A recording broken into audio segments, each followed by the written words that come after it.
El Ministerio de Tesoros Cristianos y la Iglesia Local de Ciudad Bolívar, Bogotá, Colombia, se complace en presentar el mensaje de la semana. Esperamos que sea de bendición para todos. Y recuerda, suscríbete, dale like, comenta y comparte. El hermano Charles Ross Whitty escribió un poema que invita a la reflexión y contrasta a Jesús con Alejandro Magno. El poema dice de la siguiente manera: Jesús y Alejandro murieron a los 33 años. Uno murió en Babilonia y el otro en el Calvario. Uno ganó todo para sí y el otro dio todo de sí mismo. Uno conquistó todos los tronos, el otro todas las tumbas. Cuando el griego murió, cayó para siempre su trono de espadas. Cuando Jesús murió, resucitó para vivir como Rey de Reyes y Señor de Señores. Jesús y Alejandro murieron a los 33 años. El griego esclavizó a los hombres, el judío los libertó. Uno fundó su trono sobre la sangre, el otro sobre el amor. Uno tuvo su origen en la tierra, el otro en el cielo. Uno conquistó toda la tierra, pero perdió toda la tierra y el cielo. El otro entregó todo para poder recibirlo todo. El griego murió para siempre, el judío vive para siempre. Uno pierde todo lo que conquistó, el otro ganó todo lo que entregó. Este poema, mis hermanos, nos muestra un contraste entre dos personas. Un Alejandro Magno que alcanzó la gloria terrenal y el poder que un hombre podría llegar a alcanzar en esta tierra, pero que no pudo conservar. El otro, el Señor Jesucristo, entregó todo para obtener la gloria que jamás pasaría. Ese es un gran contraste. Y estos dos ejemplos, mis hermanos, son un paradigma, una ventana por la que nosotros podemos ver nuestra propia vida. Podemos preguntarnos, nosotros, mis hermanos, ¿estamos ganando, estamos acumulando gloria, honor, reconocimiento en este mundo que pronto pasará, como lo hizo Alejandro? ¿Somos de ese mismo propósito y pronto pasaremos? ¿O como Cristo, estaremos tal vez perdiendo, sacrificando en este mundo para ganar algo que no se puede perder, algo que permanece para siempre, la gloria que viene del Padre y que la muerte no puede arrebatar, la gloria de Dios, mis hermanos, que permanece para siempre? ¿En qué línea estamos nosotros? ¿El ejemplo de quién estamos siguiendo? En este pasaje que vamos a ver el día de hoy, el Señor Jesucristo nos enseña dónde podemos encontrar esa gloria que permanece, para que viviendo y sirviendo a sus propósitos disfrutemos de la gloria que da el Padre, la gloria que viene de Dios. Vamos a ver este asunto de cómo hallar esa gloria que permanece para siempre en 3 puntos principales. Vamos a dividir el pasaje en 3 puntos. Vamos a ver primeramente lo que los hombres deben buscar o lo que los hombres buscan. Segundo, vamos a ver la gloria de Cristo en la cruz, o sea, la gloria del Hijo de Dios. Y tercero, la gloria del cristiano, la cual se encuentra en Cristo, no en el mundo. Vamos a comenzar por el primer punto. Lo que los hombres deben buscar. ¿Qué deben buscar los hombres, hermanos? ¿Qué deberíamos estar buscando nosotros? ¿Qué deberían buscar aquellos que no le conocen? Todos los hombres están en una búsqueda, lo quieran aceptar o no. O están buscando para sí mismos, como Alejandro Magno, para extender su propio reino, su propio dominio sobre la tierra. O están buscando el reino de Dios y su gloria. No hay otra opción, mis hermanos, no hay nada en la mitad. O estamos en un camino o estamos en otro. Entonces, ¿qué deberían estar buscando los hombres? Aquí Juan comienza introduciéndonos en el contexto y nos muestra lo que ciertos hombres estaban buscando. Dice, había ciertos griegos entre los que habían subido a adorar en la fiesta. Entonces, lo primero que vemos que Juan nos introduce aquí en el contexto es algunos griegos, es decir, gentiles de alguna parte del Imperio Romano, no se nos cuenta de dónde, que su primera lengua o su lengua materna era el griego. No necesariamente venían de alguna región griega, sino que los que hablaban griego se los consideraba también muchas veces griegos por su cultura y por su dialecto. Y estos dice que habían subido a adorar en la fiesta. Entonces estaban entre aquellos que subieron a adorar en la Pascua, que estaba por cumplirse.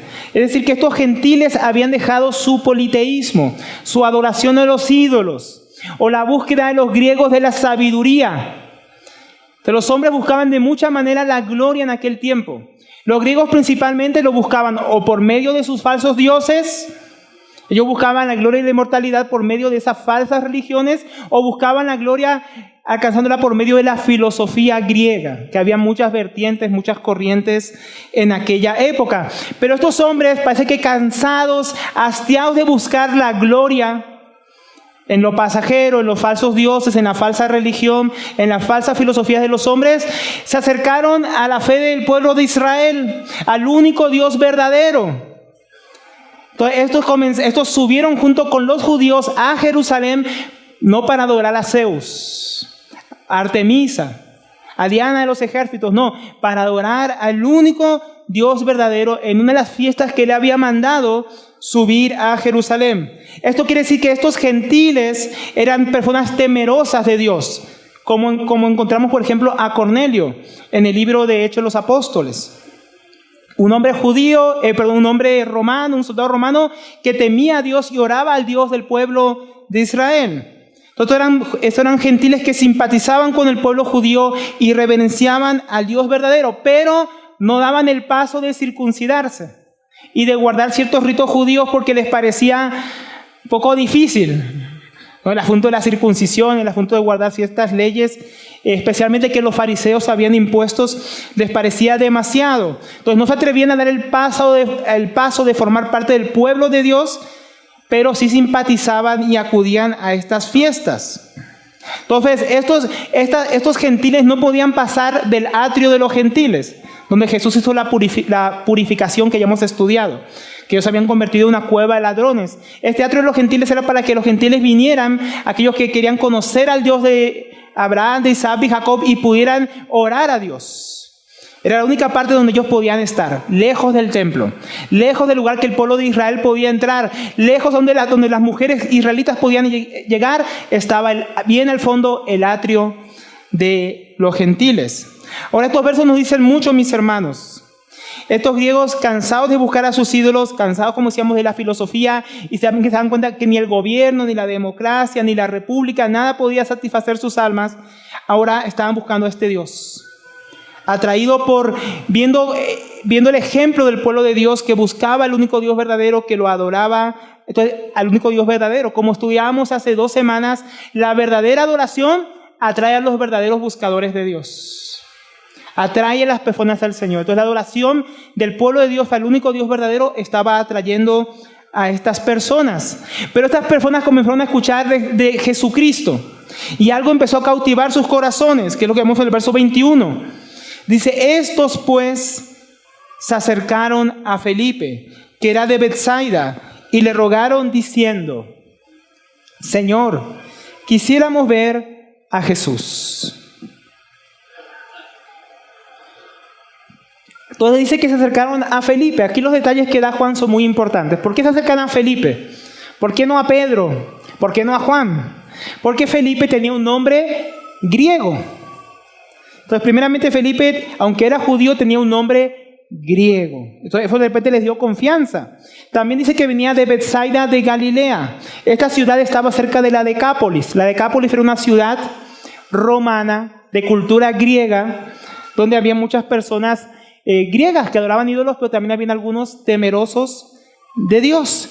Entonces, como Felipe tenía un nombre griego y vivía cerca de una ciudad de los griegos, conocía su cultura, estaba familiarizado con ellos, parece que esto les ayudó a identificarse con él y a acudir a Felipe para procurar al Señor Jesús. Dice que le rogaron, le suplicaron, le dieron esta petición diciendo: Señor, ¿no?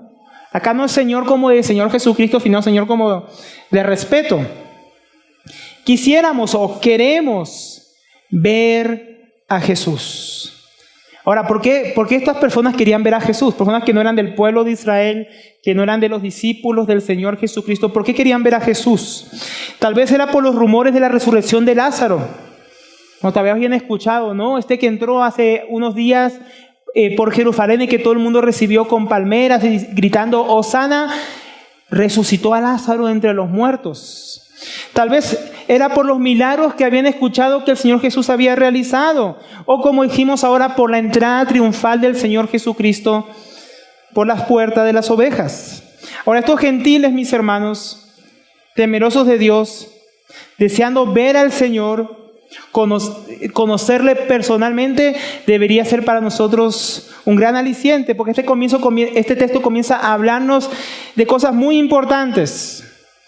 Primeramente, mis hermanos, se estaba cumpliendo el miedo que tenían los fariseos. ¿Se acuerdan cómo terminó el hermano Pablo la semana pasada? Leyendo el versículo 19, de ahí de Juan 12, que dice: pero los fariseos dijeron entre sí, ya ven que no conseguimos nada, miren, el mundo va tras él.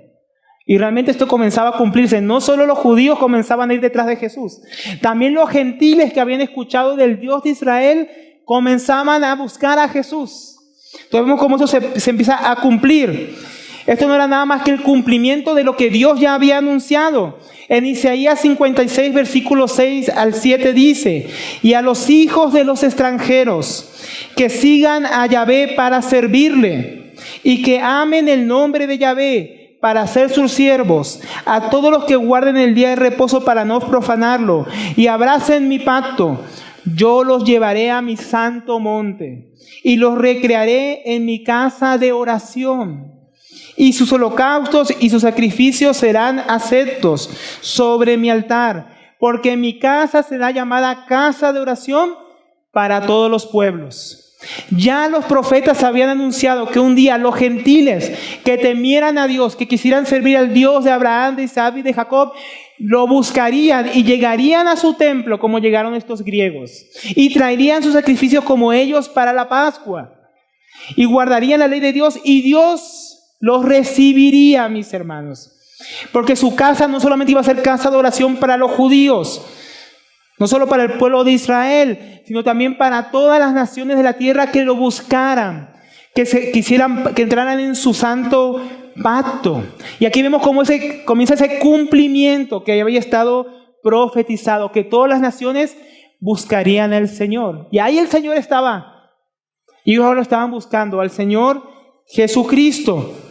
El Señor Jesús también lo había anticipado en Juan 10, versículo 16, cuando dijo: tengo otras ovejas que no son de este redil. ¿Se acuerdan que no son del redil del pueblo de Israel, sino del redil de los gentiles? A esas también me es necesario traerlas, y oirán mi voz, y serán un rebaño con un solo pastor. Entonces aquí comenzamos a ver, ¿no?, cómo se empiezan a cumplir también estas palabras del Señor Jesús. Había otro redil, el redil de los gentiles, que comenzaba a escuchar la voz del Señor Jesucristo y quería escucharlo, quería verlo, quería conocerlo, que comenzaban a acercarse y venir a Él. El Señor Jesús comenzaba a atraer a todos los hombres a sí mismo.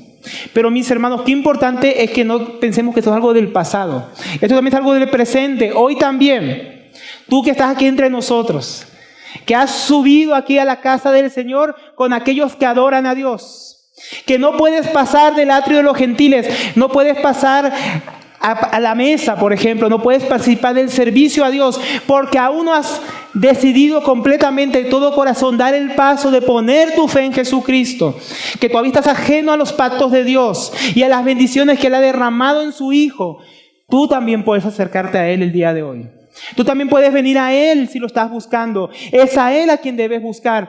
Mira, aquí no debes venir a buscar una religión, una mejor filosofía de vida, unos mejores principios para mejorar tu vida, porque no es eso lo que tú necesitas. Tú necesitas buscar el Cordero de Dios que quita el pecado del mundo. Tú tienes que acercarte a Jesucristo, el gran Salvador que Dios ha dado para que los hombres, poniendo su fe en Él y arrepintiéndose de sus pecados, reciban vida y vida eterna. Tú debes escuchar la voz del gran pastor y ser una de sus ovejas y seguirle, porque no hay otra manera. No hay otra cosa que te pueda llevar a la gloria eterna, sino es buscar a Jesucristo. Esta mañana tú que aún no conoces al Señor, deberías sentirte incentivado por el ejemplo de estos griegos y buscar al Señor Jesucristo con todo tu corazón, con toda tu mente, con toda tu alma, con todas tus fuerzas, hasta que lo halles. Y deberías acercarte después de la reunión a algún cristiano, a algún discípulo con el que tengas confianza, o así no la tengas, acércate y dile: quiero conocer a Jesús. Quiero que me lo presentes. Quiero que me muestres dónde está, porque quiero conocerlo. Esa debería ser la respuesta de toda persona que ha escuchado acerca del Señor Jesucristo que nos acompaña esta mañana. Porque a Dios también a ti te está llamando. Entonces, no te conformes solo con asistir a la reunión, solo con estar entre aquellos que le adoran. Búscale, pregunta por Él. No te conformes quedándote ahí sentado con los que nos visitan. Pasa de ser un visitante a ser un participante por medio de buscar al Señor Jesucristo. No te quedes inerte. No vengas reunión tras reunión, como hacían ellos que iban fiesta tras fiesta, viendo cómo otros podían participar, pero ellos no. Porque no es a eso que te ha llamado Dios, no es a eso que te ha traído a ti. Te ha traído para que le conozcas, para que le puedas adorar en espíritu y en verdad con aquellos que le han conocido. Entonces, ¿quieres conocer a Jesús? Dios ha prometido recibirte realmente si vienes a Él, porque como hemos estudiado, a todo el que a Él viene, de ningún modo Él lo va a despreciar. Los judíos despreciaban a los gentiles, pero Jesús no. Jesús recibe a toda persona, sin importar de dónde venga, cómo venga, para recibirle por medio de la fe y el arrepentimiento en Él. De ningún modo lo va a despreciar. Así que acércate no solo a la reunión, no solo a su pueblo, no solo por medio de su palabra, acércate a su persona. Pregunta por Él, acércate a Él. Porque todos los hombres tienen una profunda necesidad de conocerle. Estos griegos, aunque ya conocían muchas cosas del pueblo de Dios, se dieron cuenta que necesitaban conocer a Jesús. ¿Tú ya te diste cuenta que necesitas conocer a Jesús? ¿Ya lo has comprendido? ¿Ya te has dado cuenta que lo que necesitas no es ser más bueno, comportarte mejor, hacer mejores cosas más religiosas? Necesitamos comprender que necesitamos conocerle a Él. Todo hombre necesita buscarle y llegar a conocerle. Eso es lo primero que ahí vemos, pero también vemos la reacción de Felipe y Andrés, que llevan este asunto al Señor Jesús ahí en el versículo 22. Dice: Felipe fue y se lo dijo a Andrés. Entonces ambos, ¿no? Andrés y Felipe, se lo dijeron a Jesús. Ahora, ¿qué pasó aquí? ¿Por qué Felipe no fue directamente al Señor Jesucristo? Esto era algo nuevo para ellos. Para el pueblo judío era raro que los gentiles buscaran a su maestro, al Señor Jesucristo. Y Andrés dijo, Felipe habrá dicho, ¿y yo qué hago aquí? ¿Cómo hacemos? Entonces él va y busca a Andrés. Andrés, como hemos estudiado al principio del Evangelio, tenía fama, o es un discípulo reconocido porque llevaba a las personas a Jesús. Entonces Felipe dijo, bueno, yo no sé qué hacer, pero Felipe dijo, no sé qué hacer, pero seguro Andrés sabe. Y Andrés tampoco sabía. Dijeron, ¿sabes qué? Llevemos el asunto a Jesús, al Señor Jesús. Ahora, ¿qué debemos hacer nosotros, mis hermanos, cuando grupos de personas llegan hasta nosotros para pedirnos que les presentemos al Señor Jesús? Bueno, si no sabemos qué hacer como Felipe y Andrés, deberíamos hacer primeramente lo que hizo Felipe, buscar a otros hermanos. Felipe dijo, yo no sé qué hacer, voy a buscar a Andrés, ¿qué debe saber? A veces no sabemos cómo llevar a las personas a Jesús. Nos toman por sorpresa. El asunto no está claro para nosotros. Deberíamos buscar otras personas como Andrés. Personas que tienen experiencia llevando a otros al Señor Jesús, que nos puedan orientar. Lo segundo que queríamos hacer, que hicieron Felipe y Andrés, es acudir al mismo Señor, a su palabra, para saber qué hacer, como lo hicieron Felipe y Andrés.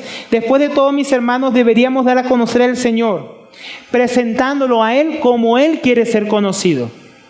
A veces tenemos ideas muy extrañas y presentamos a Jesús no como un amigo chévere, como un revolucionario. Tenemos a veces ideas raras de cómo presentar a Jesús, según el problema que tienen las personas. Pero mis hermanos, Jesús quiere ser conocido de una manera muy específica, como vamos a ver en este texto.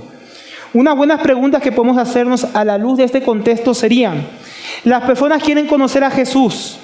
¿Ellos saben, mis hermanos, que somos discípulos de Cristo? Porque estas personas, estos griegos, se dieron cuenta que Felipe era discípulo de Cristo. Por eso lo buscaron a él. Pero la gente que quiere conocer a Jesús, cuando nos ve a nosotros, ¿saben que somos discípulos de él? ¿Está claro para las personas? Si alguien buscara a Jesús y pasa por nuestro lado, ¿va a pasar de largo o va a decir, no, oye, tú conoces a Jesús? Preséntamelo, yo quiero conocerlo. ¿Cómo nuestra vida como discípulo? Una vida como la de Felipe, que se notaba que era discípulo de Cristo y que por eso puede llevar a otros a Jesús. ¿O ve nuestra vida y nadie se da cuenta? ¿Hay evidencia en nuestra vida que andamos con Él? ¿Que lo conocemos? Y último, ¿vamos al Señor primeramente para que otros puedan llegar a Él? Por ejemplo, ¿vamos a su palabra para saber cómo presentarlo? ¿Vamos a Él en oración para que Dios toque la vida de esas personas que quieren conocerle? Aquí cada tanto, cuando alguien es bautizado y lo presentamos, damos gracias a Dios, mis hermanos, pero no solamente un discipulado, es también orar por ellos. Es llevarlos a los pies del Señor para que puedan conocerlo. ¿Cómo estamos en ese asunto, mis hermanos? ¿Somos como Andrés y Felipe, que son conocidos por ser discípulos de Cristo, que saben cómo llevar a otros al Señor? ¿O todavía no lo sabemos? Ese es el primer punto, mi hermano, porque todo hombre está buscando al Señor. Y eso demanda que nosotros estemos preparados, como decía el apóstol Pedro, para dar razón de nuestra esperanza, para poder llevar a las personas al Señor Jesucristo. Entonces hay una búsqueda de todo hombre, y lo que todo hombre tiene que hacer es conocer al Señor. ¿Y cómo van a conocer al Señor si no es por medio de su iglesia, de aquellos que dicen conocerle? Ese es el primer punto. Lo segundo, mis hermanos, es la gloria de Cristo en la cruz. Que vamos a ver primeramente que había llegado el momento y el lugar de que el Señor fuera glorificado. Versículo 23. Jesús, miren qué interesante la respuesta del Señor Jesús.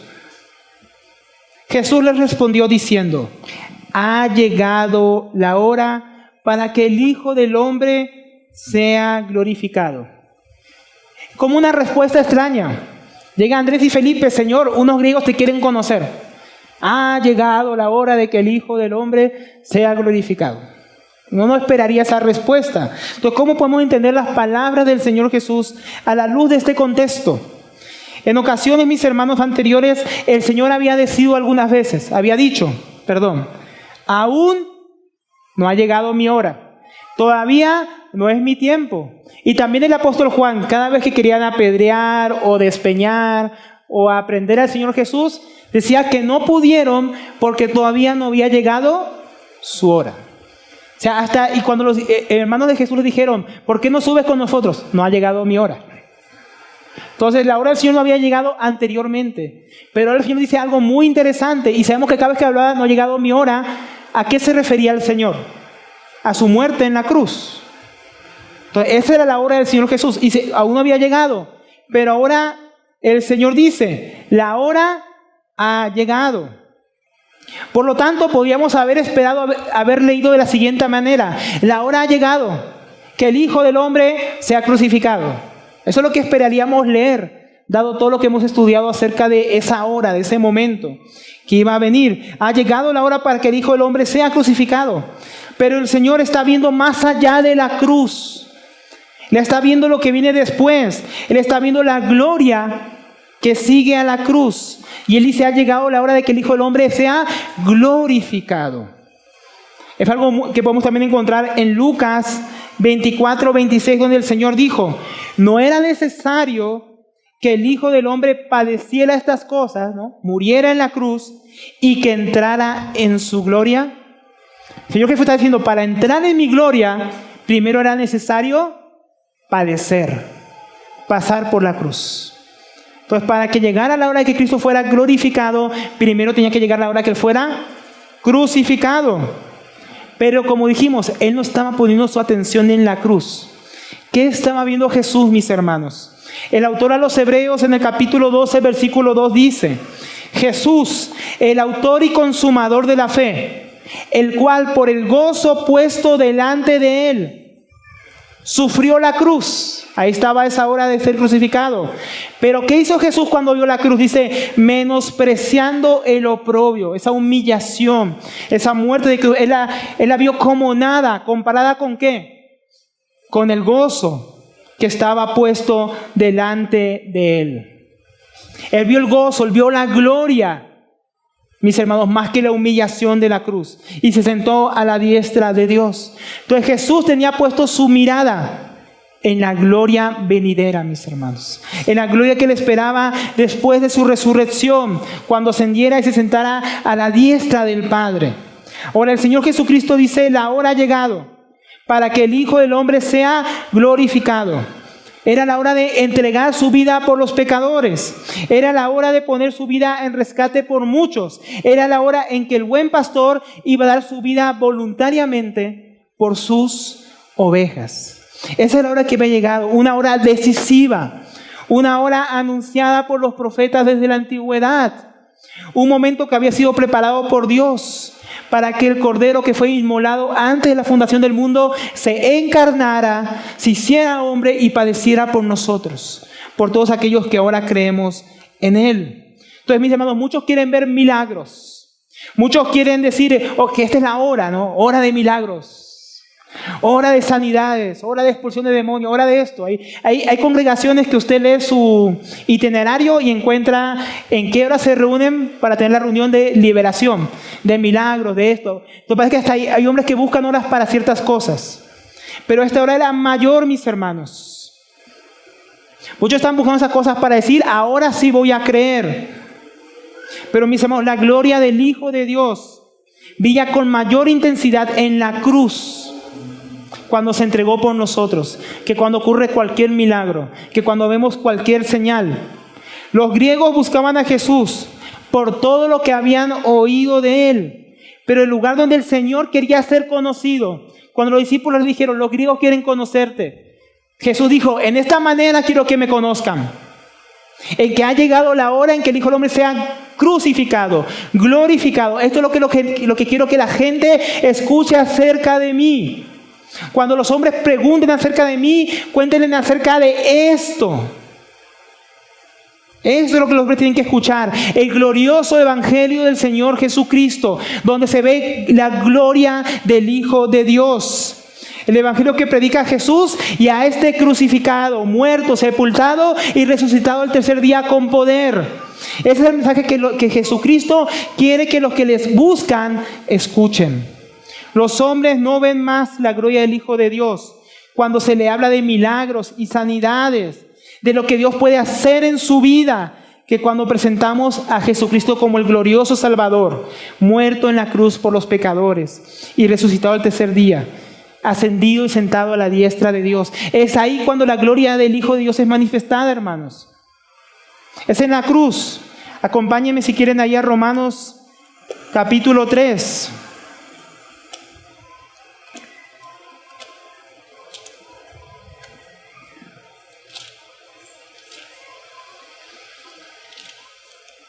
Dice así, mis hermanos, en Romanos capítulo 3, versículo 21, esto lo leímos la vez pasada.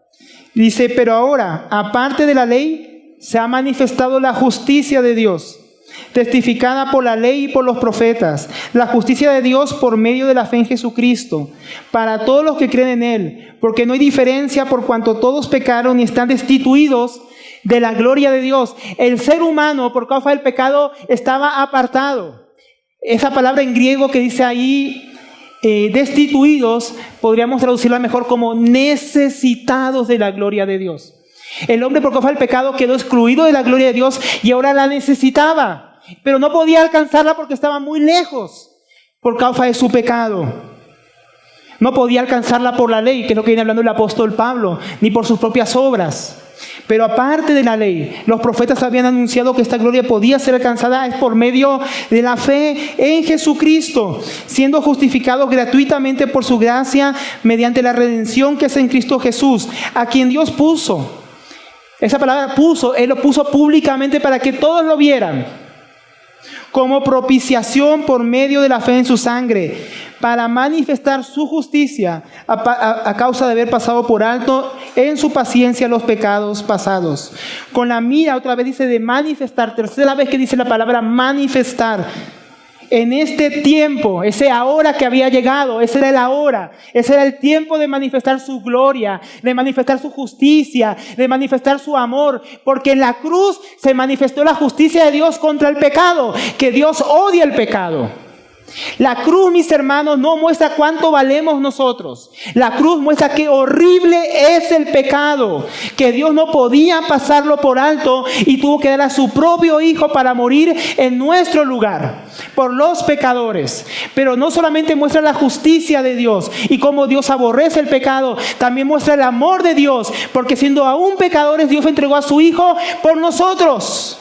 Él mostró la gloria que hay en Él. Porque el glorioso Salvador mostró ahí su misericordia. Mostró ese amor inquebrantable, eterno que tenía por los pecadores. Mostró la justicia. Mostró realmente su redención, mis hermanos. No hay lugar donde podamos conocer mejor a nuestro glorioso Salvador que en la cruz del Calvario. Porque se manifestó todo lo que Dios es. Amor, justicia, misericordia, reconciliación, paz, perdón de pecados. Todos en una sola pintura, mis hermanos. En la pintura de la cruz, en una sola escena. Ahí Dios manifestó todo lo que Él es, todo lo que nosotros no podíamos ver. Ahí yo conozco el amor de Dios. Ahí yo conozco la justicia de Dios. Ahí yo conozco el poder de Dios para salvar a los pecadores, en la cruz. No hay otro lugar donde yo pueda ver la gloria de Dios manifestada con mayor claridad, si no es en la cruz del Calvario, mis hermanos. Una buena pregunta para nosotros: cuando vemos la cruz, ¿qué vemos? No la cruz de los católicos, un Jesús ahí muerto, sufriendo, sangrando. Me refiero al sacrificio de Cristo. Cuando vemos el sacrificio de Cristo, ¿qué vemos? Mucha gente ve un pobre hombre sufriendo por lo que creía. Muchos supuestos cristianos ven un mártir. Ven las llagas, ven la sangre, pero no ven más allá. Jesús ve ya la gloria. Vemos la gloria de Dios en la cruz. Acordémonos que gloria no fue una luz brillante, ¿se acuerdan? Gloria es lo que Dios merece por lo que Él ha hecho. Vemos la obra de Dios, por la cual Él es digno de adoración, de reverencia, de amor, de que creamos en Él, de que lo sigamos. Vemos la gloria de la cual es debida a su nombre. Parece que muchas veces no la ve, por cómo cantamos, parece que muchas veces no la hemos visto. Por cómo servimos, parece que no la hemos visto. Por cómo vivimos la vida cristiana, parece que vemos la cruz y no hemos visto todavía la gloria de Dios. Cuando el apóstol Pablo vio la gloria de Dios en Jesucristo, dijo: todo lo demás es basura con tal de conocerle. ¿Qué vemos nosotros cuando vemos la cruz? Porque ahí Dios dijo, dice el apóstol Pablo, ahí Dios manifestó. En Él Dios manifestó su justicia, su gloria, su amor, su persona, su grandeza. Ahí se manifestó, hermanos. ¿Cómo quiere presentar Dios su gloria? Escuchemos claramente lo que decía el apóstol Pablo: que Cristo murió por nuestros pecados conforme a las Escrituras, y que fue sepultado y que resucitó al tercer día conforme a las Escrituras. Dice el apóstol Pablo: eso es lo que yo recibí de Jesús. Y eso es lo que Dios quiere que los hombres reciban, su evangelio. Lo que Cristo ha hecho por ellos. En este glorioso evangelio Él muestra su gloria en su victoria sobre el pecado, sobre la muerte, por medio de la resurrección. Él se da a conocer a los hombres como el glorioso Hijo de Dios, victorioso sobre todas las potestades y principados. Porque los reyes de la época entraban proclamados, montados sobre un caballo para ser coronados y sentarse sobre un trono terrenal. Pero el Hijo de Dios, nuestro Rey, el más grande, que entró aclamado, como vimos la vez pasada, por la puerta, no buscando que le dieran un trono terrenal y una corona terrenal, sino para subirse a una cruz. Ahí donde Cristo fue coronado como Rey con una corona de espinas, sobre una cruz, mis hermanos. ¿Qué gloria es esa para un rey? Pensaría uno. Nada que ver con los reyes de la época. Pero así Dios quiso mostrar su gloria. En Jesucristo desnudo, en Jesucristo humillado, en Jesucristo escupido y rechazado por los hombres. Ahí Dios mostró su mayor gloria a los hombres. Qué tremendo, ¿no, hermanos? Cómo Dios muestra su gloria. Y el hombre ve eso y lo desprecia. Los que ven, escuchan el Evangelio y no ponen su fe en Jesucristo, desprecian la gloria de Dios. Pero los que hemos creído, dice el apóstol Pedro, pero para ustedes es precioso. Para el que cree es precioso. Para el que cree es glorioso, es majestuoso el sacrificio del Hijo de Dios, el cual el Padre, después de que Él murió por nuestros pecados, después que se humilló, lo exaltó sobre todo y le confirió un nombre que es sobre todo nombre, para que en el nombre de Jesús se doble toda rodilla y toda lengua confiese que Él es el Señor. Entonces Jesús veía eso, la gloria que seguía a la cruz. Y nosotros ya no vemos un Cristo crucificado, simplemente lo vemos resucitado, lo vemos glorioso y esperamos que Él vuelva, no para ser humillado, sino para que todos sus enemigos sean puestos al estrado de sus pies al ver el resplandor de su gloria, cuando Él se vuelva a manifestar a los hombres. Entonces, en este retrato de la gloria de Cristo, mis hermanos, es muy diferente a cómo el mundo nos presenta la gloria. El mundo presenta la gloria como el éxito temporal, como metas cumplidas, como grandes empresas, como buenos estudios, como historias de superación. No cada vez, en séptimo día, cada domingo, hay sacado una historia de superación. Y eso es lo glorioso para muchos hombres, cómo Él se superó, cómo Él alcanzó las montañas que escaló, lo que logró. Esa es la gloria del hombre. Una gloria triste, miserable, mis hermanos. Pero Cristo se presenta en una cruz y en una tumba vacía para mostrar su gloria. Son muy diferentes. Yo a veces escucho muchos padres cristianos, y no está mal, pero se enorgullecen mucho de lo que sus hijos incrédulos han alcanzado. Esa es la gloria para muchos padres. Para mí la gloria sería que mis hijos conozcan a Jesucristo. Entonces, ¿dónde está puesta la mirada nuestra? ¿Qué es glorioso para ti? Porque eso es lo que tú vas a buscar. Si Cristo es glorioso, todo lo demás va a ser basura y tú vas a buscar a Jesucristo. Pero si la demás cosas es la gloria que tú estás buscando, Jesucristo va a pasar a un segundo lugar. ¿Qué estamos buscando? Ahora, esta gloria trae un fruto. Versículo 24. Y hoy hay un versículo que ya vamos a ver en Isaías, que hemos repetido bastante el día de hoy, que va acorde con este versículo. Dice: de cierto les digo, que si el grano de trigo, literalmente, habiendo caído en tierra, no muere, queda solo. Pero si muere, lleva mucho fruto. Todavía el Señor está conectando lo que hablábamos de la gloria con su muerte. Entonces el Señor aquí fue una figura muy fácil de entender. Yo no sé cuántos en el colegio pues les tocó sembrar un frijol, ¿no? Y ver cómo crecía, ¿no? Entonces todos sabemos que si uno siembra una semilla, va a germinar si la cuidamos bien y va a llevar una planta que puede llevar fruto. Esa es la figura que está aquí usando el Señor Jesucristo. Entonces, para explicar esto y el alcance de su glorioso sacrificio. Entonces, una semilla, si tú la dejas guardada en un cajón, ¿qué va a pasar? Nada, ¿no? Solo es una semilla que no puede producir nada. Pero una vez que una semilla cae en tierra y tiene las propiedades adecuadas, ¿no? Ella muere, ella se pudre, ella germina y crece y lleva mucho fruto. Esa es la imagen que aquí usa el Señor Jesucristo. Ahora, los griegos querían conocer a Jesús y muchos de los que lo seguían estaban contentos con su presencia y con sus enseñanzas. Estaban contentos de ver los milagros de Jesús, estaban llenos sus corazones de escuchar las palabras de Jesús, de poder estar con Él. Pero había una necesidad. Era necesario, como el mismo Señor Jesucristo había dicho muchas veces, era necesario que Él muriera, era necesario que Él padeciera, era necesario que Él, como una semilla, muriera. Porque si no, nadie iba a poder salvarse. Los que Jesús sanó, un día iban a morir en sus pecados. Lázaro, que Jesús había resucitado, iba a volver a morir para ser condenado eternamente. Los que Jesús instruyó con palabras de vida eterna no iban a alcanzar la vida eterna, se iban a quedar solamente en palabras. Si Jesús no moría, su muerte era necesaria. Sin la muerte de Cristo, los pecadores nunca conocerían la gloria de Dios. Nunca iban a poder alcanzar de aquella gloria de la cual fueron destituidos. Toda la obra de Cristo no trascendería en la historia y se iba a quedar sin fruto si Él no moría.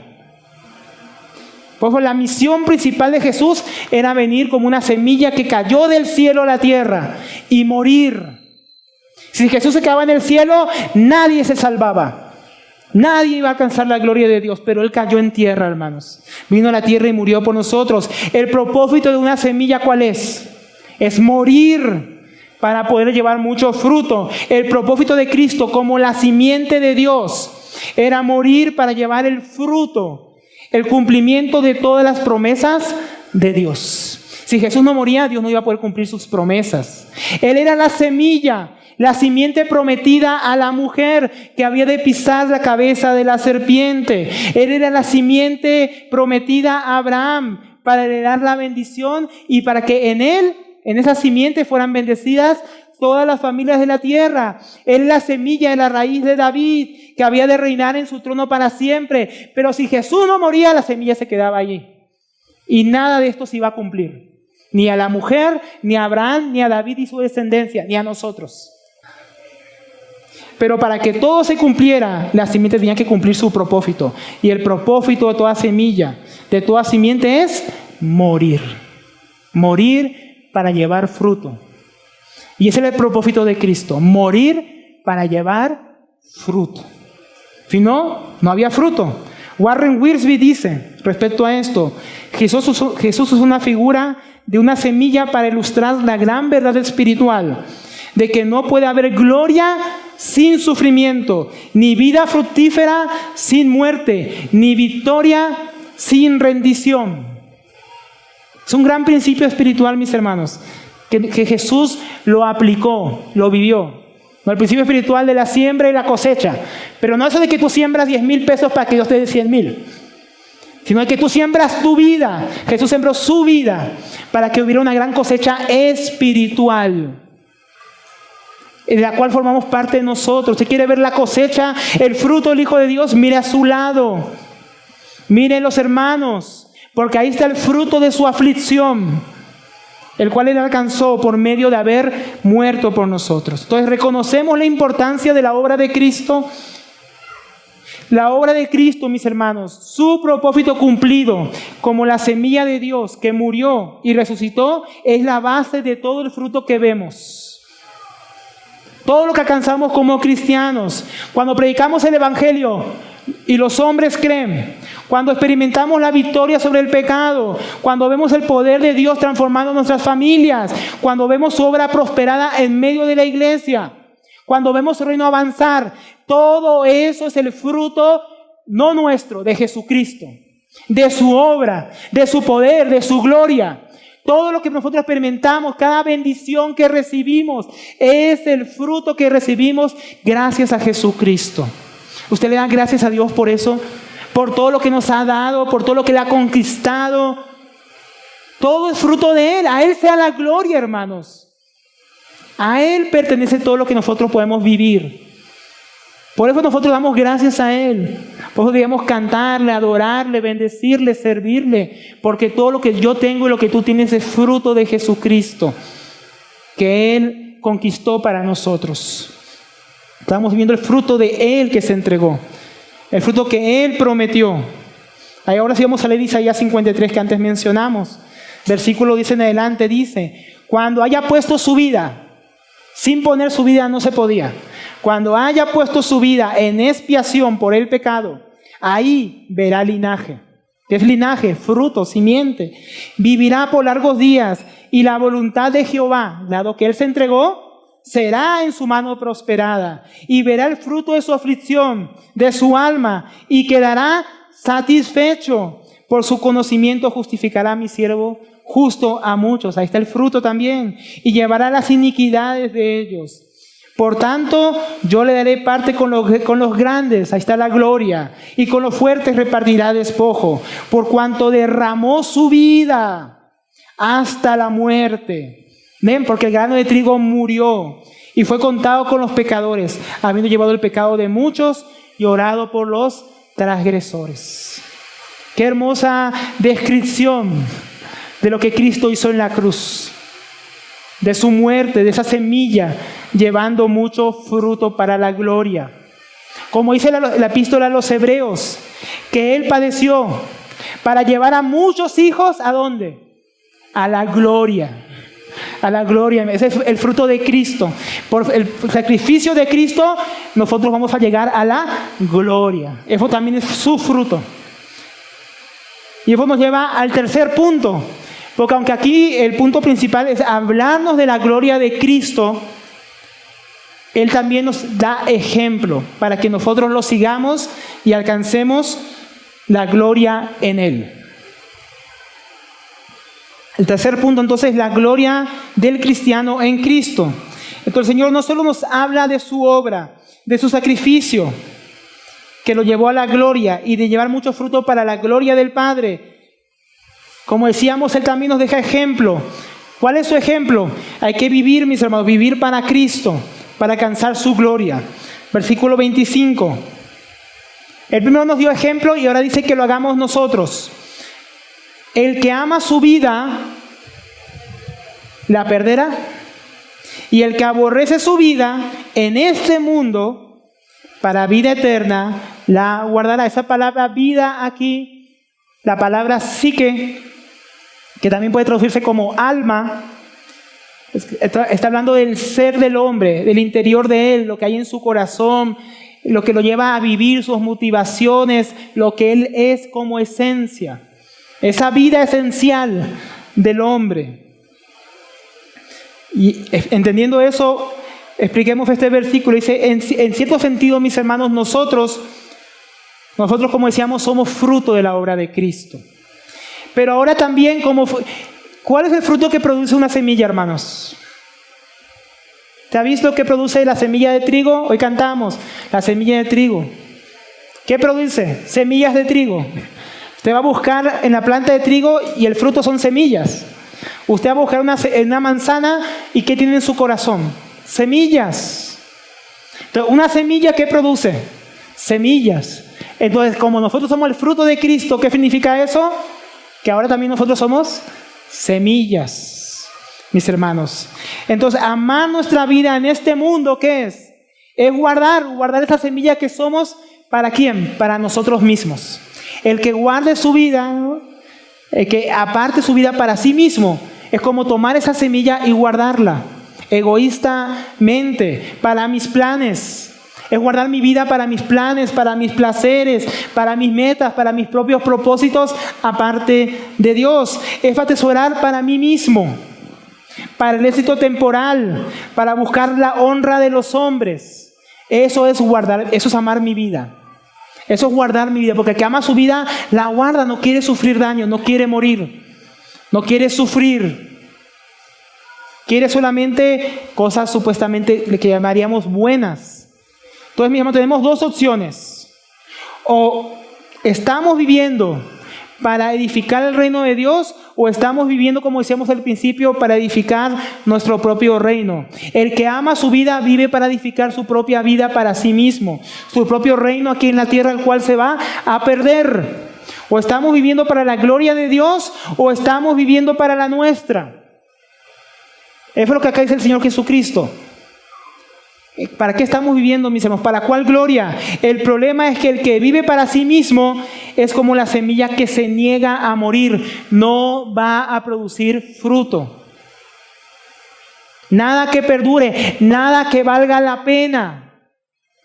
Esa fue una vida que, aunque alcance todo en este mundo, como vimos al principio, que alcanzó tantas cosas Alejandro Magno, nada de lo que él hizo perseveró. Apenas murió, su reino se dividió en 4. Y después se acabó. No quedó nada. Y así somos muchas veces nosotros, invirtiendo nuestra vida para este mundo, guardando la semilla, guardándola del sufrimiento, guardándola para que Dios no la quebrante. Y alcanzamos cosas pasajeras que no valen la pena y que no van a permanecer. Pero el que aborrece su vida, su alma en este mundo, para vida eterna la guardará. El que no entrega su vida a este sistema, porque ¿qué es el mundo, mis hermanos? Se refiere al sistema de este mundo, a este sistema caído que busca todo en el hombre, por el hombre y para el hombre, y en última instancia hasta para el diablo, y no para Dios. Este mundo que vive de espaldas a Dios, el que odia su vida en ese sistema, el que detesta ver su vida perdiéndose en el mundo, también podríamos decir. Eso es el que aborrece su vida, no es el que se odia a sí mismo, es que yo me odio. No. El que ve su vida desperdiciándose en este mundo dice, esto no puede ser así. Yo no puedo vivir para las cosas temporales. Yo no puedo vivir para la vanagloria. Yo no puedo vivir para el éxito mundano. Porque eso no vale la pena. Eso es despreciar mi vida en este sistema caído. El que aborrece, el que detesta, dejando en segundo plano lo temporal, lo que el mundo ofrece, ese va a ser una semilla que va a poder cumplir el propósito de Dios. Va a estar guardada para llevar fruto para Él, para vida eterna. Porque no amando esas cosas muere, renuncia para llevar fruto para Dios. Ese es el que aborrece su vida en este mundo. Es el que va a guardar su vida para la eternidad. El apóstol Juan lo entendió de esta manera. El apóstol Juan estaba ahí, ¿no? Él es el que está escribiendo. Y él escribe en 1 Juan capítulo 2, versículo 15. Y yo creo que él estaba reflexionando en esto.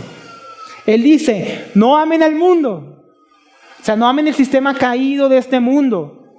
Ni las cosas que están en el mundo. O sea, las cosas que están en ese sistema. Si alguno ama el mundo, si alguno ama el sistema de ese mundo, si alguno ama su vida en ese sistema, el amor del Padre no está en él. Porque todo lo que hay en el mundo, ¿qué es lo que hay en el mundo? ¿Qué es eso de aborrecer mi vida en el mundo? ¿Qué es no amar el mundo?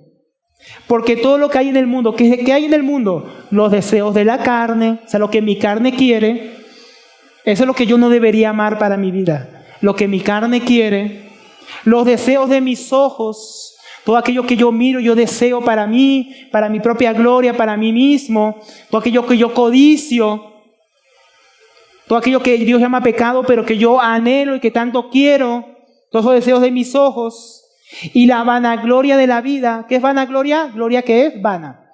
O sea, que no vale la pena, pero que nosotros que tanto invertimos y desperdiciamos nuestra vida queriendo alcanzar, esa es la vanagloria.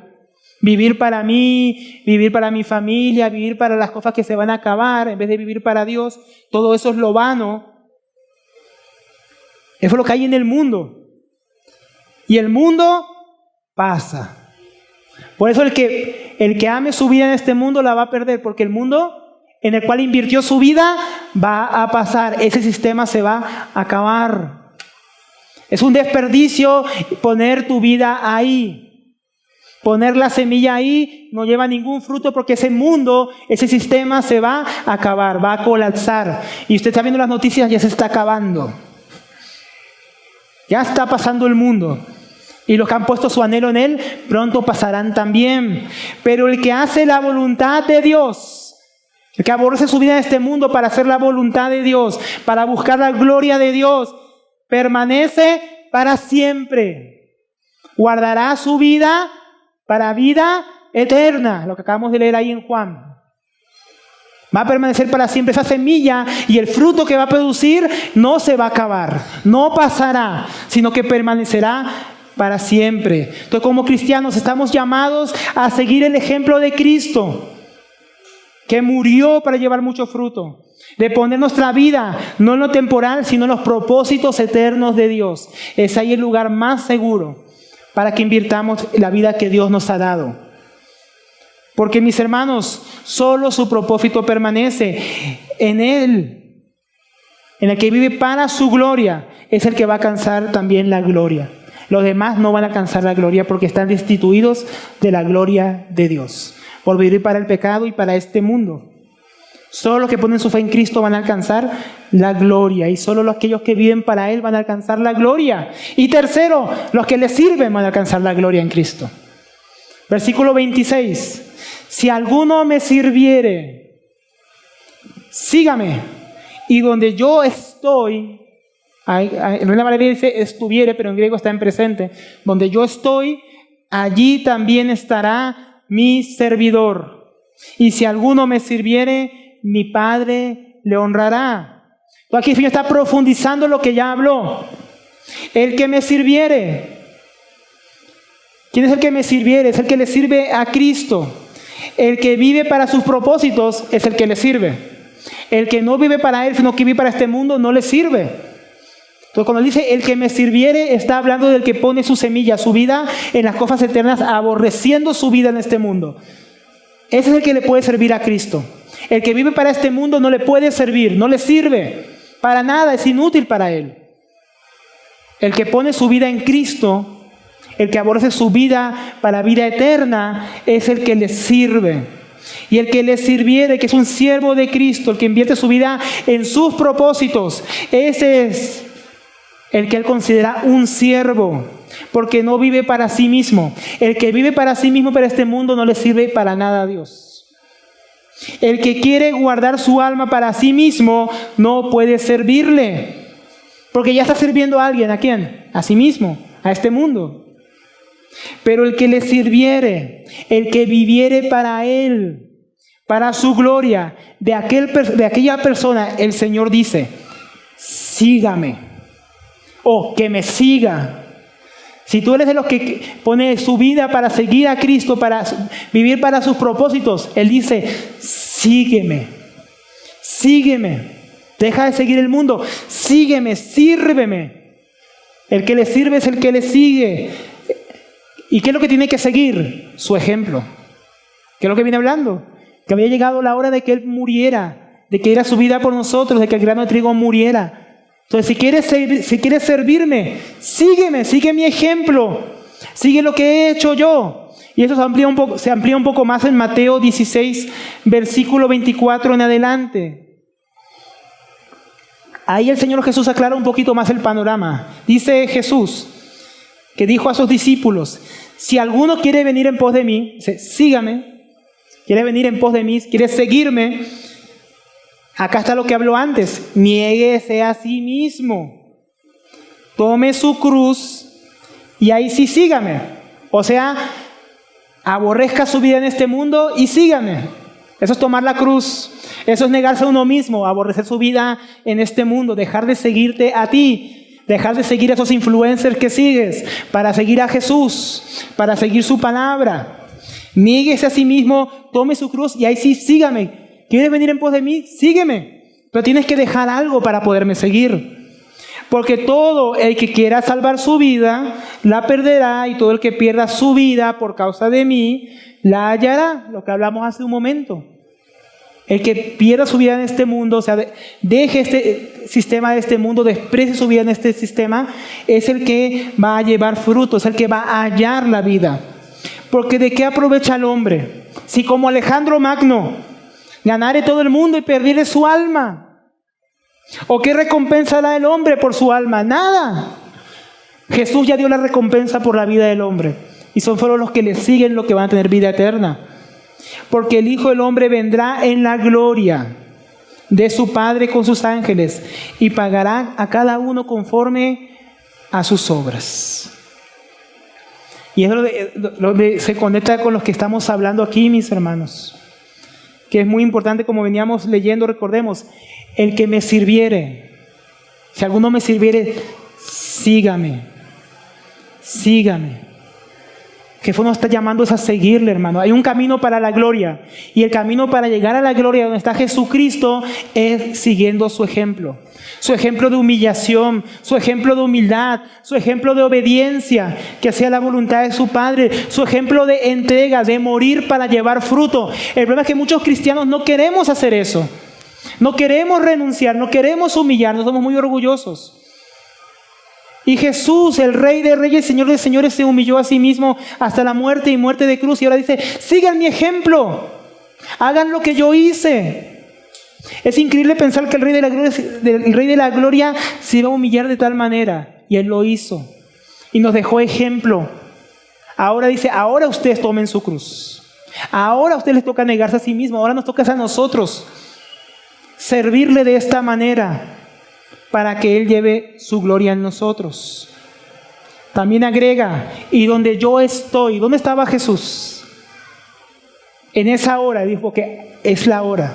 Él estaba en medio de la voluntad de Dios. Él estaba haciendo lo que Dios lo había llamado a hacer. Él estaba en medio de ese propósito divino de morir para llevar fruto. Donde yo estoy. El que siga a Jesús, ¿dónde va a estar, hermanos? Donde Jesús estuvo, haciendo la voluntad del Padre, muriendo para llevar fruto para su gloria. Ahí también estará mi servidor, o sea, estará siguiendo su ejemplo. Pero no solamente en un sentido pasado, también en un sentido futuro. Si seguimos a Jesús, ¿dónde vamos a estar nosotros? Donde Él está. ¿Dónde está Cristo? A la diestra de Dios. ¿Dónde va a estar Cristo cuando venga? Leímos ahora, en su gloria. El cristiano alcanza la gloria de Dios siguiendo el ejemplo de Cristo, siendo un siervo, siendo uno que se humilla y sigue su ejemplo. El que sigue llegará donde Él está, en la gloria del Padre. Todo el camino es la humillación, el camino es la muerte, es perder mi vida en este mundo, es renunciar a lo mío para abrazar lo suyo, para abrazar su cruz y seguirle. No podemos alcanzar la gloria si no le seguimos a Él y por el camino que Él ha trazado. El camino de morir para vivir, de sufrir para gozar, de entregarse para recibir. Si alguno me sirviere, mi Padre le honrará. Ahí está la gloria. Ahí está el alcance de la gloria. Si alguno le sirviere, si alguno sirviere al Señor, a ese servicio, a esa entrega, a ese seguirle a Él, ¿qué le sigue? La honra del Padre, que es la gloria. Al que el Padre dirá, bien hecho, buen siervo fiel, entra en el gozo de tu Señor. Es a Él, es ese que escuchará la voz de su Señor. Hermanos, ¿por qué esperar la gloria? Porque todos los cristianos decimos que esperamos la gloria, ¿verdad? Esperamos coronas, decimos que esperamos galardones. Pero ¿cómo podemos decir eso si estamos viviendo para nosotros mismos? ¿Cómo puedo decir como cristiano que a mí me espera la gloria si todavía estoy viviendo para mí? Si todavía no sirvo al Señor. ¿Por qué hay tantos cristianos esperando recompensas celestiales cuando viven para sus deseos en este mundo? ¿Por qué? Jesucristo es muy claro. El que me sirviere, mi Padre lo honrará. No dice el que me sirviere será salvo, porque la salvación es por fe, por gracia. Pero el que ha sido salvo, si está esperando la gloria de Dios, si está esperando un día que su Padre lo honre, ¿por qué esperar eso si no le sirve? ¿Por qué esperar eso si todavía vives para ti mismo? ¿Hasta qué punto nos hemos vuelto ciegos a la gloria de Dios, que confundimos con la gloria de los hombres y de esta vida? ¿Cómo estamos nosotros? ¿Cómo está nuestra vista? Es a los que les sirven, a los que viven para su gloria, a los que siguen el ejemplo de Cristo, a los que les espera la honra del Padre. En Colosenses 3:1 dice, si es cierto, y es cierto que ya resucitaron con Cristo, busquen las cosas de arriba, donde está Cristo Jesús sentado a la diestra de Dios. Síganme. Síganme. Pero el problema es que nuestro corazón no le sigue allá donde está Él sentado. Pues está buscando las cosas de este mundo, me está buscándolo a Él, que está allá arriba, a la diestra de Dios. Busquen las cosas de arriba, donde está Cristo Jesús sentado a la diestra de Dios. Pongan la mira, el objetivo, hacia dónde voy, lo que quiero alcanzar, dónde está la gloria. ¿Dónde? Arriba y no en las cosas de la tierra. Porque ya murieron y su vida, esa vida gloriosa, esa semilla ha sido enterrada en Cristo. Y cuando Cristo, la vida de ustedes, se manifieste, entonces también ustedes van a ser manifestados en gloria. Pero para que se cumpla lo último, tendríamos que estar haciendo lo primero, buscando.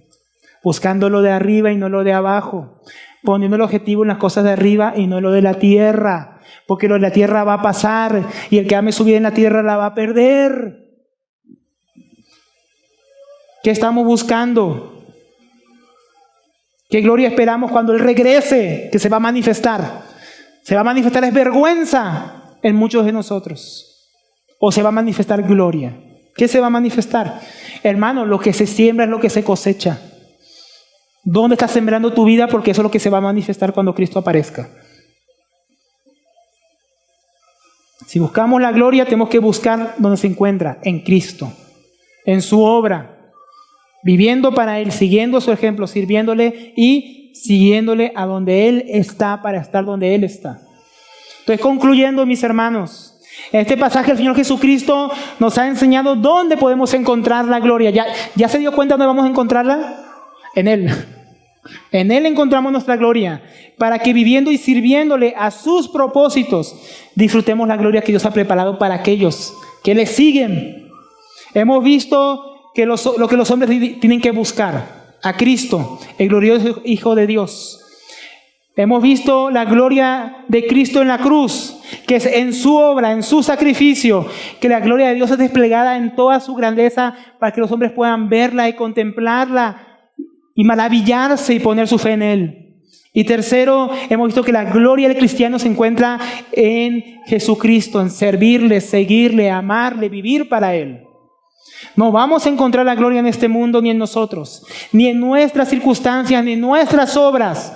Solo en Cristo, viviendo para sus propósitos, sirviendo a su causa, siguiendo su ejemplo que hemos recibido, para que recibamos la gloria que viene del Padre. Hay un pasaje final con el que quiero ir terminando. En esta semana estuve meditando un pasaje y me pareció algo precioso. Aunque ya lo hemos estudiado, Dios siempre nos muestra cosas más profundas. En Mateo 6, versículo 33 dice: mas busquen primeramente el reino de Dios y su justicia, y todas las demás cosas serán añadidas. Y yo me ponía a meditar. Antes de este versículo se habla que los gentiles, ¿qué es lo que buscan? Que han de comer, que han de beber, con que han de vestirse, se preocupan por el día de mañana. Entonces, buscar lo que comeré, buscar lo que beberé, buscar lo que vestiré, no es más que buscar el reino del yo.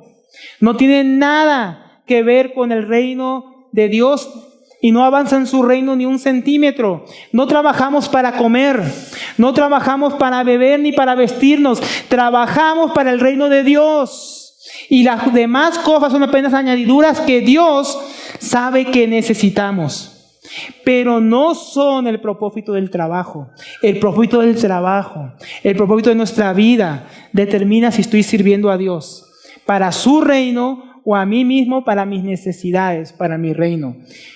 Entonces yo quiero preguntarnos esta mañana, ¿cuál es tu propósito para hacer lo que haces? Para vivir como vives, para estudiar lo que estudias, para criar a tus hijos, para tu matrimonio, para qué comes, para qué visto, para qué bebemos. ¿Cuál es el propósito? Solo un propósito avanza al reino de Dios y es para su gloria. Lo demás es solamente nuestro y perecerá. La invitación de la palabra hoy es: vive para su gloria.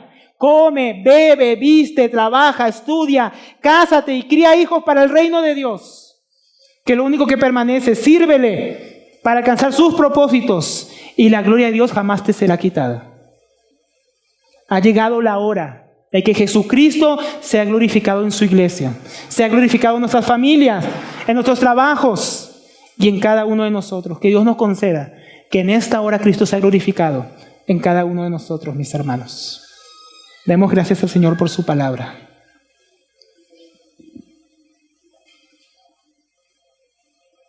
Padre, te damos gracias.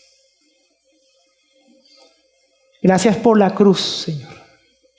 Gracias por tu Hijo clavado en esa cruz, muerto, resucitado, levantado con poder. Gracias porque tú, Señor, quisiste mostrar en Él, en su muerte, en sus sufrimientos, en su resurrección, cuán glorioso eres, cuánto nos has amado, cómo es el camino que lleva a la gloria. Gracias por nuestro Señor Jesucristo. Él es digno de toda gloria, de todo honor.